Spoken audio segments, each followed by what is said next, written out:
Welcome back to Dates and Mates. It's me, Damona Hoffman, here with Ray Christian, the CEO of the Techspert app. You know, as an online dating success story myself, 10 years married, I am a big fan of online dating. However, the apps have sort of changed the dating game. And that's why I have brought back to you, by popular demand, Michelle Toglia. She is the sex and relationships editor at Bustle.com, and she is leading a new initiative called Apolis April, where people are encouraged to delete their dating apps for the month, but still find love. Only this time, IRL. Please give big smooches to Michelle Toglia. Hi, everyone. What's up? Hi, Michelle. Welcome back to the show. It's great to be back. Thank you for having me. So this is the second year that you've done this Apolis April. Is that right?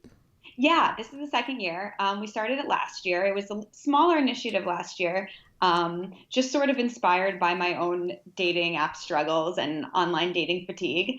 And I encouraged some other coworkers to do it with me. And then this year it just became a bigger thing. And we have almost 20 Bustle staffers involved. We have experts involved. And so we're just kind of blowing this up this year.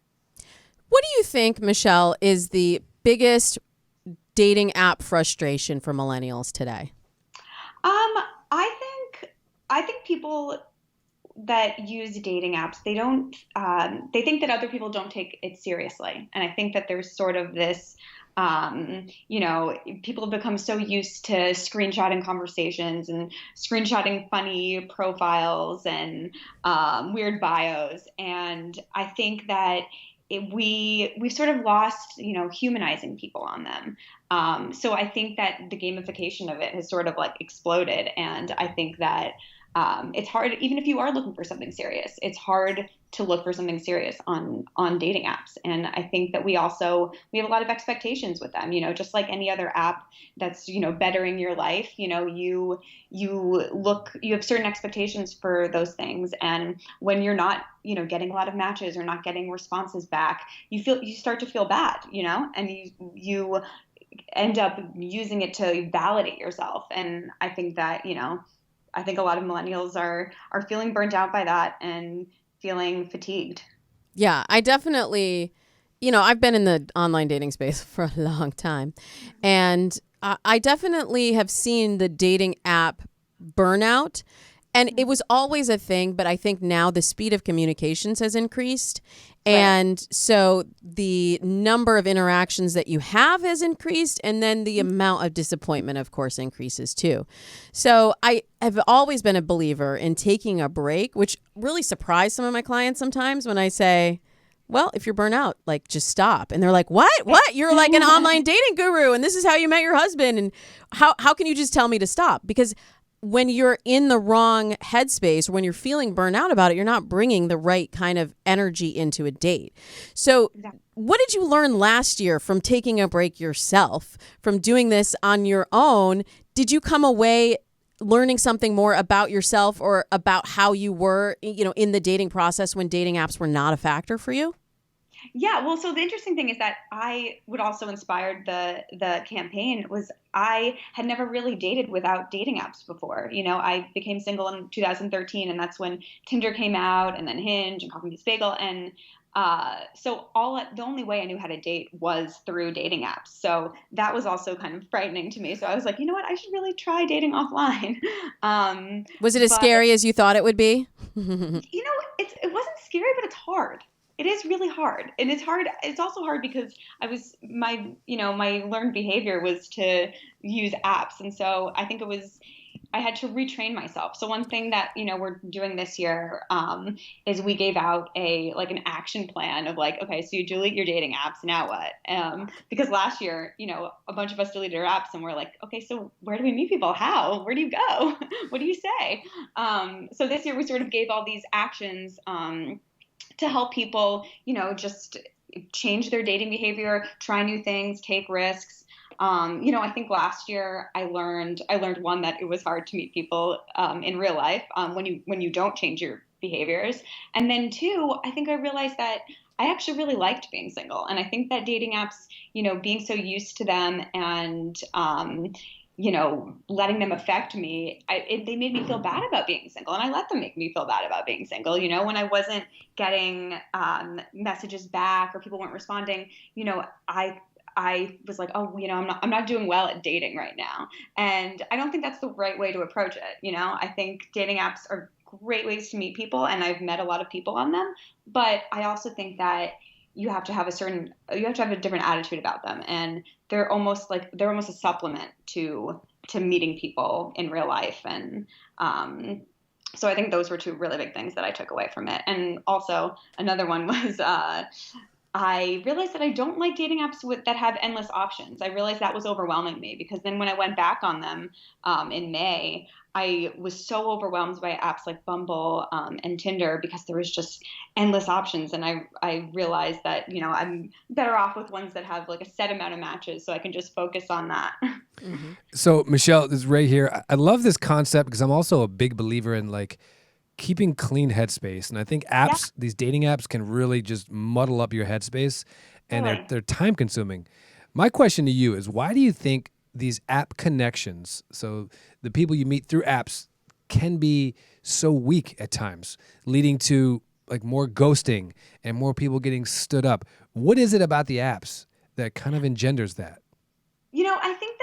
I think it's because they're on our phone and they've become such a learned behavior. Like when I wake up in the morning, for example, I would check my email, check Instagram, check my dating apps, and it almost becomes, it's just it gives a little bit less value to it, and so it's sort of, you're using it when you're distracted, and you might be checking your dating app when you're commuting on the subway, for example, and you're like, oh well, I'll answer that later, and then you never get around to it. Or you open up your app and you have like 10 notifications, and it's overwhelming, and so you just don't answer any of them. I've even found myself on them. If I get a message and I'm distracted, or I really should be doing something else and I'm using it for procrastination, for example, like I might not answer at that point and save it for another time, and then you're like, oh, it's a little bit too late to answer. See, Like, that's why I always tell people to follow up if they really want to make a connection happen, because I think people just get overwhelmed, like you said, and you can get lost in the shuffle, and it doesn't mean that the person didn't like you. And you said right. earlier, like sometimes people take that personally, like when you Yeah. don't get a response, or you thought you were texting with someone and they didn't respond, then that hurts your self-esteem, and that shouldn't Exactly. be how it happens. Right, exactly. And it's almost like how conversations are, through text. So you'll be getting a text message when you're doing a million other things. So maybe you don't answer in a thoughtful way, where, that other person is paying attention to their phone and trying to have a conversation, and you're running around and doing a million things. And because it's through text, you can't necessarily tell the tone of voice and the intention and all of that. So I think that definitely plays into it too. All right, Michelle, I'm going to put you on the spot. The next Yeah. 5 years of dating, you can have a world with no dating apps, or you have to totally rely on dating apps. Oh man, Which one that you is got? hard. Um, that's really tough, because dating apps, I will say, I was thinking about my last year of dating, and I all but two of my last dates last year were through dating apps. So I think that I would be sacrificing a lot of dates. But you know what? I'm gonna say a world without dating apps. In the spirit of Appless April, and trying to make real life connections, I'm gonna say without dating apps. I'm with you on that. I think you need to do a little more IRL, clearly, if only two of your Yeah. dates last year were from non-dating apps. But I'm with you. I think if you had to choose one, I choose IRL or day. Okay, so since you were doing the IRL last April, since you're doing it right now, and I'm sharing in my article for Bustle this month 6 unique ways to meet singles offline. What is your favorite way to meet somebody IRL? Okay, so I do this thing with my friends. It started off at a birthday party, a birthday party in my apartment, and I emailed my friends and I said, I want everyone to bring someone that nobody else knows. it can be anyone. It could be a coworker, it could be a neighbor, it could be someone you just met. Actually, two of my friends brought someone that they just met at a bar that night.